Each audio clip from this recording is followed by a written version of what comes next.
Everyone, welcome to Best Recipes with Sharon. This will be a fast-paced video, and we're going to be making a chocolate Swiss roll in light of Valentine's Day. It's made with pretty simple ingredients, and eggs is one of them. That's very important. There's 4 eggs in this recipe, and half a cup of white sugar. There's 2 tablespoons of melted butter,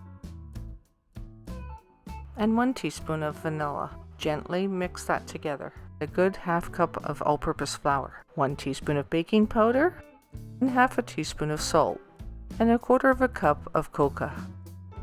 Mix that together and then take off the paddle attachment and finish mixing it with a spoon.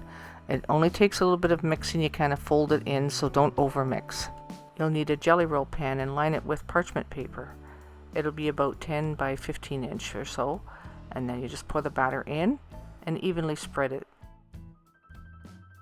And then bake it in a preheated 350-degree oven and place it on the middle rack. Time it for about 11 or 12 minutes, or the top of the cake should spring back quickly when you touch it, or if you can put a toothpick in the middle, it comes out clean. You flip it out onto some more parchment paper, remove the other parchment paper, and you roll it up from short side to short side. And you let that cool for up to 2 hours. You want it completely cooled down to about room temperature. It helps to place it on a wire rack to cool completely. And when you unroll it, it's okay if it has a little lip folded over a bit. I'm putting marshmallow fluff in the middle of mine today. You can do cream cheese filling or different fillings that you prefer, but I'm doing marshmallow fluff. It is a little harder to work with because it's so tacky, but it does taste good. If you have the patience to work with this, it is well worth it.